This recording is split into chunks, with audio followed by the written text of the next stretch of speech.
अस्सलाम वालेकुम दोस्तों। मार्क के पास सोचने के लिए अभी 12 घंटे थे। वो बाय एयर लंदन से लॉस एंजलिस जा रहा था, जिसमें उसने 500 मील का सफ़र तय करना था। उसके पास ना कोई जॉब थी, ना अमेरिका में रहने के लिए कोई जगह थी। उसके जेब में सिर्फ $500-600 ही बचे हुए थे। उसकी सीवी इतनी आउटस्टैंडिंग नहीं थी, ना ही उसने कभी कॉलेज ज्वाइन किया था। उसने सिर्फ 2 साल तक ब्रिटिश आर्मी में सर्व किया था, जिसकी वजह से उसके अंदर 2 बेहतरीन क्वालिटीज़ डेवलप्ड हुई थी, जो था ऑप्टिमिज़म और सेल्फ़ कॉन्फिडेंस। उसके अंदर भला की पॉजिटिविटी थी और सेल्फ़ कॉन्फिडेंस उसके अंदर बहुत ही ज़्यादा था। इस 12 घंटे के अंदर उसने डिसाइड किया कि वो अपनी कहानी खुद लिखेगा।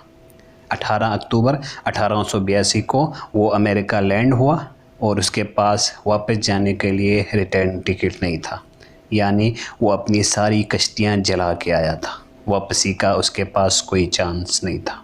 एयरपोर्ट पर वो अपने दोस्त निक से मिला। उसके पास अपने दोस्त के लिए एक बहुत ही अच्छी खबर थी।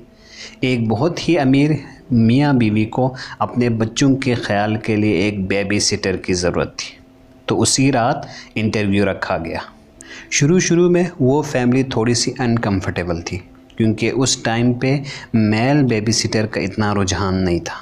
इसके अलावा उसकी नेशनैलिटी अलग थी, उसका एक्सेंट अलग था और वो इतना एक्सपीरियंस नहीं था। लेकिन मार्क के अंदर एक गज़ब की क्वालिटी थी। उसके अंदर लोगों को कन्विंस करने की टेक्निक बहुत अच्छी थी। वो अपनी बातों से, अपनी कहानियों से लोगों को बहुत जल्दी कन्विंस कर लेता था। मार्क ने कहा कि मैं 2 साल ब्रिटिश आर्मी में सर्व कर चुका हूँ, तो आप एक तनख्वाह पर 2 लोगों को नौकरी दे रहे हैं, एक बेबी सिटर और साथ में एक सिक्योरिटी गार्ड। इस बात की वजह से वो मियाँ बीवी कन्विंस्ड हो गई और यूएसए में इंटर होने के पहले 24 घंटे के अंदर ही मार्क को नौकरी मिल गई। उसने वहाँ पर 2 साल तक काम किया और इन 2 सालों में उसने अमीर लोगों के आदत हैबिट्स के बारे में बहुत पढ़ा। 2 साल के बाद उसने अपना बिज़नेस करने का सोचा। उसका बिज़नेस प्लान बहुत ही सिंपल था। उसने सोचा कि मैं $2 के टी शर्ट्स ख़रीदूँगा और उसको $18 में सेल करूँगा। उसके पास इतने पैसे नहीं थे कि वो एक दुकान किराए पर ले ले, इसलिए उसने एक फेंस किराए पर ले लिया।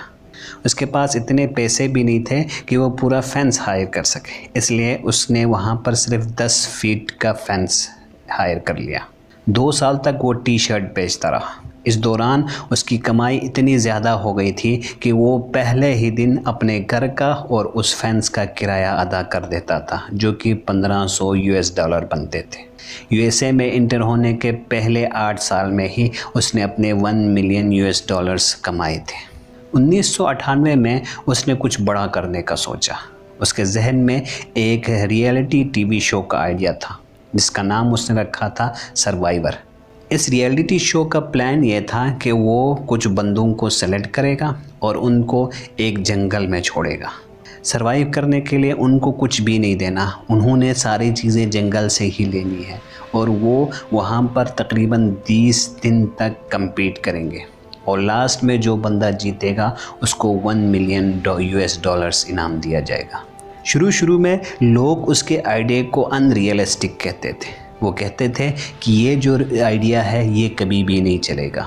उसने बहुत सारे टीवी चैनल्स पर अपने आइडिया को पेश किया, लेकिन उन सारे चैनल्स ने इसको रिजेक्ट किया, जिसमें डिस्कवरी चैनल शामिल है, CBS और USA नेटवर्क भी शामिल है। लेकिन मार्क ने हिम्मत नहीं हारी। वो अपनी कोशिश में लगा रहा और फाइनली CBS के ड्रामा सेक्शन ने उसके आइडिया को एक्सेप्ट किया और उसको 40 दिन की शूटिंग के लिए बजट दे दिया। ये शो बहुत ज़्यादा कामयाब हुआ। पहले ही कुछ हफ्तों में इसकी रेटिंग नंबर 1 पर आ गई। इस शो के बाद मार्क ने काफ़ी दूसरे रियलिटी शोज़ का भी आगाज़ किया, जिनमें एक म्यूज़िकल शो होता था द वॉइस के नाम से। इसके अलावा शार्क टैंक और द बाइबल भी मार्क ने ही स्टार्ट किया था।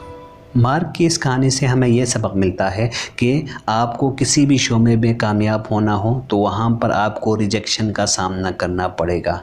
आपको फेलियर का सामना करना पड़ेगा। लोग आपके आइडिया को बहुत ज़्यादा रिजेक्ट करेंगे, लेकिन आपने हिम्मत नहीं हारनी। पॉजिटिव थिंकिंग के साथ आपने अपनी मेहनत जारी रखनी है, और अगर आप इस थिंकिंग के साथ अपनी मेहनत जारी रखेंगे तो आपकी ज़िंदगी के किसी भी शो में भी कामयाब हो सकते हैं। मिलते हैं अगले हफ्ते एक और कहानी के साथ। तब तक के लिए अल्लाह हाफिज़।